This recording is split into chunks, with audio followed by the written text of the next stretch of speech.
नमस्कार, V news में आपका स्वागत है। मैं हूं संजना। आइए नजर डालते हैं आज की कुछ खास खबरों पर। वी न्यूज परिवार की ओर से आप सभी को दीपावली की ढेरों शुभकामनाएं। Happy Deepawali and happy new year.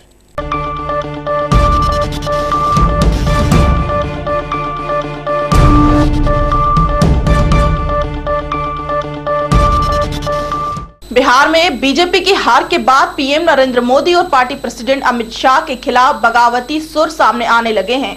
Bihar में बीजेपी की हार के बाद पीएम नरेंद्र मोदी और पार्टी प्रेसिडेंट अमित शाह के खिलाफ बगावती सुर सामने आने लगे हैं। ताजा बयान बिहार के बेगूसराय से बीजेपी सांसद भोला सिंह ने दिया है।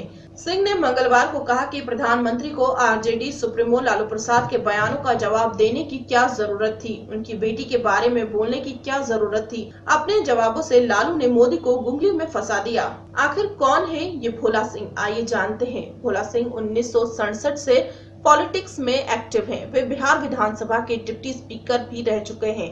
अभी बेगूसराय से बीजेपी सांसद हैं। बताया जा रहा है कि 2014 के लोकसभा चुनाव में बेगूसराय से गिरिराज सिंह लड़ना चाहते थे, लेकिन बीजेपी ने भोला सिंह को टिकट दिया। बाद में गिरिराज नावदा से लड़े और जीते। मैंने प्रधानमंत्री को जिम्मेदार नहीं ठहराया है। मैंने कहा ये भारत के प्रधानमंत्री की एक मर्यादा है, एक ऊंचाई है। या तो वो प्रधानमंत्री रहे या पार्टी के लीडर रहे। प्रधानमंत्री के रूप में जब वो चुनाव के मैदान में आए हैं तो जो उनका नारा था सबका साथ सबका विकास, जिस नारे पर ये चुनाव लड़ने की बात हुई और कदम उठाए गए, ठीक लालू प्रसाद की गुगली में वो फंस गए। सबका साथ सबका विकास छूट गया और गाय का मांस और पाकिस्तान और दूसरे तमाम सारे मुद्दे उछाले जाने लगे। जातीय और सांप्रदायिक मुद्दे, महागठबंधन और ये गठबंधन एनडीए, ये सारे मुद्दे उठाए गए। चुनाव राज्य का था, राज्य के विकास का था। प्रधानमंत्री को अपनी एक सीमा में रहना चाहिए था, एक मर्यादा में रहना चाहिए था, लेकिन प्रधानमंत्री और लालू प्रसाद दोनों के बयानों में कोई अंतर नहीं रहा। Bureau report. बिहार में नीतीश कुमार की अगुवाई में नई सरकार छठ के बाद 20 नवंबर को शपथ ले सकती है। बिहार में नीतीश कुमार की अगुवाई में नई सरकार छठ के बाद 20 नवंबर को शपथ ले सकती है। बिहार में 11 नवंबर को चुनाव आचार संहिता खत्म होगी। उसी दिन दीपावली है। मौजूदा विधानसभा का कार्यकाल 29 नवंबर को खत्म होगा। बताया जाता है कि जेडीयू, आरजेडी और कांग्रेस छठ के बाद ही सरकार बनाने पर एक राय है।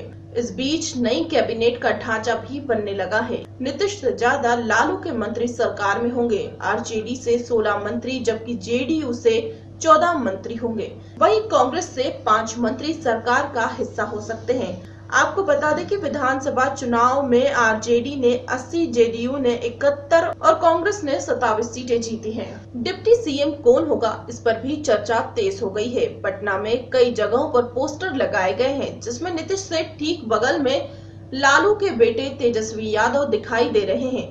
पोस्टर में लालू की बेटी मीसा भी है। वहीं इस दौड़ में नीतीश भी पीछे नहीं है। नीतीश के चहीते भी बन सकते हैं मंत्री।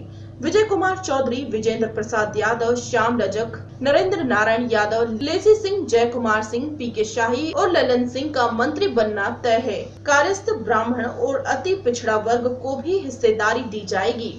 वहीं लालू भी इस दौड़ में शामिल है। उनके भी ये चहेते बन सकते हैं मंत्री। अब्दुल बारी सिद्दीकी, ललित यादव, सीताराम यादव, चंद्रशेखर, राम विचार राय, मोहम्मद नेबतुल्ला, चंद्रिका राय, तेज प्रताप यादव, शिवचंद्र राम, आलोक मेहता, विजय कुमार विजय, अशोक सिंह, मोहम्मद इलियास हुसैन, मुद्रिका यादव, फयाज अहमद, फैजल रहमान और अब्दुल गफूर। वहीं कांग्रेस में इनको भी मिल सकता है एक मौका।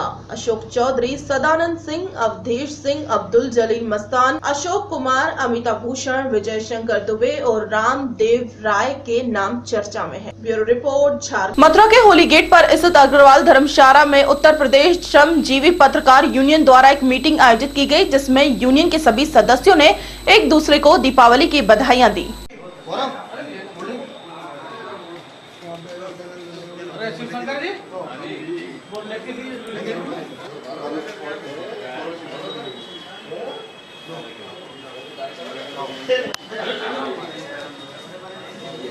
राज्य में पूर्वी भारत से हरित क्रांति योजना के तहत राज्य सरकार किसानों के बीच कृषि यंत्र का वितरण करेगी। पूर्वी भारत में हरित क्रांति योजना के तहत राज्य सरकार किसानों के बीच कृषि यंत्र का वितरण करेगी।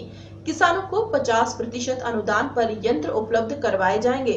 किसान अपने प्रखंड कृषि पदाधिकारी, प्रखंड तकनीकी प्रबंधक, सहायक तकनीकी प्रबंधक से आवेदन पत्र प्राप्त कर सकते हैं। आवेदन पत्र जिला कृषि कार्यालय सांची से भी किसान प्राप्त कर सकते हैं। आवेदन 30 नवंबर तक जमा करना होगा। Bureau report. पिछले दिनों जिला मोगा के गांव समालसर के डेरा बाबा कोलदास और गुरुद्वारा सचखंड साहिब में गुप्त तौर पर लिखित पत्र छोड़ने के मामले में पुलिस ने गांव के ही एक युवक समेत 3 निजी स्कूल के प्रिंसिपल के खिलाफ मामला दर्ज किया है। पिछले दिनों जिला मोगा के गांव समालसर के डेरा बाबा कौलदास और गुरुद्वारा सचखंड साहिब में गुप्त तौर पर लिखित पत्र छोड़ने के मामले में पुलिस ने गांव के ही एक युवक समेत एक निजी स्कूल के प्रिंसिपल के खिलाफ मामला दर्ज किया था। लेकिन गुरुद्वारा में लगे सीसीटीवी कैमरे में कैद हुई फुटेज की मदद से पुलिस ने जब इस मामले की बारीकी से जांच शुरू की तो सामने आया कि गाँव के ही मनप्रीत सिंह नाम के 10वीं क्लास के एक विद्यार्थी ने अपनी स्कूल की फीस बचाने के लिए एक चिट्ठी लिखकर गांव मल्ल में हुई इस घटना का जिम्मेदार स्कूल के प्रिंसिपल को बताया था, जिस पर पुलिस ने चिट्ठी की लिखाई स्कूल के विद्यार्थी की लिखाई से मिलाया तो सच सामने आ गया और उस विद्यार्थी ने पुलिस के सामने भी अपना गुनाह कबूल कर लिया। बहरहाल पुलिस की ओर से मामला दर्ज कर कार्रवाई की जा रही है। वहीं पुलिस की हिरासत में अपना गुनाह कबूल करने वाले विद्यार्थी मनप्रीत सिंह ने बताया है कि वह 10वीं क्लास में पढ़ता है और वह स्कूल की फीस देने में असमर्थ है। उसने टेलीविजन पर इस तरह किसी को फंसाने वाली पिक्चर देखी, उसी के बाद उसने एक चिट्ठी लिखकर गुरुद्वारा में रख दी ताकि प्रिंसिपल पकड़ा जाए और उससे फीस न मांगे। मनप्रीत सिंह। मनप्रीत सिंह पुलिस ने क्यों गिरफ्तार किया? सर मैं पर्ची सिट्टे लैके मैनू स्कूल वाले फीस तंग करते सी। मेरी 15,750 रुपया फीस सी, मैं भर नहीं सकता जी। मैं फिल्म वेख के ते ये उल्टा प्रभाव पवा लिया, इस करके मैं बहुत शर्मिंदा। मैनू माफ़ी चाहिए बस। की पर्ची ते की लिखिया सी, कित्थे रखी सी पर्ची तू? गुरुद्वारा साहब रखी ते डेरे च रखी सी। किहड़ी जगह ते गुरुद्वारा साहब? सचखंड गुरुद्वारा। की लिखिया सी पर्ची दे उत्ते तू? भी गुरु ग्रंथ साहिब दी बेअदबी विच सनबीम स्कूल दे पूर्ण सिंह दा भी हत्थ है, ये लिखा सी। किन्नी पढ़दा तू? मैं 10वीं क्लास। तेरे स्कूल दा की नाम? Sunbeam public school. किहड़ी जगह ते है? पिंड दे विचाले आ। किन्नी फीस सी तेरे हुंदी? 15,750 रुपये। किन्नी देर दी है? ये पिछले साल दी सी, इस साल दी सी। तेरे दिमाग 'ਚ ਇਹ ਗੱਲ ਕਿਵੇਂ ਆਈ ਮੈਂ ਉੱਤੇ ਇਹ ਕੰਮ ਕਰਾਂ? मैं फिल्म वेख रहा सी, ਉਹਨੂੰ ਵੇਖ ਕੇ ਮੇਰੇ ਦਿਮਾਗ 'ਚ ਇਹੋ ਜਿਹਾ ਪ੍ਰਭਾਵ ਪੈ ਗਿਆ, ਮੈਂ ਗਲਤੀ ਕਰ ਬੈਠਾ। ਇਹ ਨਾ ਜੀ ਆਪਣਾ ਜਿਹੜਾ ਲੜਕਾ ਹੈ 5/11 ਨੂੰ ਇਹਨੇ ਕਿਤੇ ਪਰਚੀ ਰੱਖੀ ਸੀ ਇੱਥੇ ਬਾਬਾ ਕੌਲਦਾਸ ਦੇ ਡੇਰੇ ਸਮਾਲਸਰ ਤੇ ਉਸ ਸਾਨੂੰ 6 ਤਰੀਕ ਨੂੰ ਸਵੇਰੇ ਆਪਣਾ ਉੱਥੋਂ ਇਹ ਗਰੰਟੀ ਨੇ ਤੇ ਪ੍ਰਧਾਨ ਨੇ ਫੋਨ ਕੀਤਾ ਐਸਐਚਓ ਨੂੰ ਤੇ ਐਸਐਚਓ ਮੌਕੇ ਤੇ ਗਿਆ। ਉਸ ਤੋਂ ਬਾਅਦ ਮੈਂ ਵੀ ਮੌਕੇ ਤੇ ਗਿਆ, ਸਾਡੇ ਮਾਨਯੋਗ ਐਸਐਸਪੀ ਸਾਹਿਬ ਵੀ ਉੱਥੇ ਮੌਕੇ ਤੇ ਗਏ। ਉਸ ਤੋਂ ਬਾਅਦ ਆਪਣਾ ਅਸੀਂ ਤਫਤੀਸ਼ ਸ਼ੁਰੂ ਕੀਤੀ। 6 ਤਰੀਕ ਨੂੰ ਸਵੇਰੇ ਜਦੋਂ ਅਸੀਂ ਉੱਥੋਂ ਆਪਣਾ ਪਰਚੀ ਜਿਹੜੀ ਹੈ ਸਾਨੂੰ ਮਿਲੀ ਆ, ਉਸ ਤੋਂ ਬਾਅਦ ਤਫਤੀਸ਼ ਚੱਲਦਿਆਂ 7 ਤਰੀਕ ਨੂੰ ਸਵੇਰ ਫਿਰ ਫੋਨ ਆਇਆ ਕਿ ਸੱਚਖੰਡ ਗੁਰਦੁਆਰੇ ਵੀ ਉਹੀ ਸੇਮ ਪਰਚੀ ਸੇਮ ਹੈਂਡਰਾਈਟਿੰਗ ਹੀ ਰੱਖੀ ਆ ਤੇ ਉਸ ਤੋਂ ਬਾਅਦ ਅਸੀਂ ਐਫਆਈਆਰ ਦਰਜ ਕੀਤੀ ਆ। ਐਫਆਈਆਰ ਦਰਜ ਕਰਨ ਤੋਂ ਬਾਅਦ ਤਫਤੀਸ਼ ਲਿਆਂਦੀ ਅਮਲ ਦੇ ਵਿੱਚ। ਤਫਤੀਸ਼ ਤੋਂ ਬਾਅਦ ਇਹ ਜਿਹੜਾ ਆਪਣਾ ਜਿਹੜੇ ਸਕੂਲ ਦੇ ਪ੍ਰਿੰਸੀਪਲ ਦੇ ਇਹਨੇ ਨਾਂ ਲਾਇਆ ਸੀ ਵੀ ਪ੍ਰਿੰਸੀਪਲ ਦਾ ਵਿੱਚ ਨਾਂ ਲਿਖ ਕੇ ਲਾਇਆ ਸਨਬੀਰ ਸਕੂਲ ਦੇ ਪ੍ਰਿੰਸੀਪਲ ਦਾ ਤੇ ਪ੍ਰਿੰਸੀਪਲ ਤੋਂ ਬੁਲਾਇਆ ਗਿਆ। ਉਸ ਤੋਂ ਬਾਅਦ ਅਸੀਂ ਆਪਣਾ ਇਹ ਪਰਚੀ ਦੀ ਜਿਹੜੀ ਸਕੂਲ ਦੇ ਪੇਪਰ ਆਪਣਾ ਲੈ ਕੇ ਪੇਪਰ ਨਾਲ ਹੈਂਡਰਾਈਟਿੰਗ ਮਿਲਾਈ। ਹੈਂਡਰਾਈਟਿੰਗ ਮਿਲਾਉਣ ਤੋਂ ਬਾਅਦ ਇਹ ਬੱਚੇ ਦੇ ਆਪਣਾ ਜਿਹੜਾ ਸੀ ਵੀ ਗ੍ਰੰਥੀ ਸੀ ਜਿਹੜਾ ਉੱਥੋਂ ਦਾ ਆਪਣਾ ਅੰਮ੍ਰਿਤਪਾਲ ਗਾਜੀ, ਉਹਨੇ ਇਹਦੀ ਸ਼ਨਾਖਤ ਕੀਤੀ। ਸ਼ਨਾਖਤ ਕਰਨ ਤੋਂ ਬਾਅਦ ਇਹਦੇ ਆਪਣਾ ਜਿਹੜੀ ਇਹ ਕਾਪੀ ਵੀ ਮਿਲ ਗਈ ਹੈ ਜੀ ਤੇ ਇਹਦੇ ਕੋਲੋਂ ਆਪਣਾ ਜਿਹੜੀਆਂ ਪਰਚੀਆਂ ਸੀ ਉਹਦੀ हैंडराइटिंग मिला ली। मोगा से विपन ओकारा की रिपोर्ट। खबरों में फिलहाल इतना ही, मुझे दीजिए इजाजत, नमस्कार।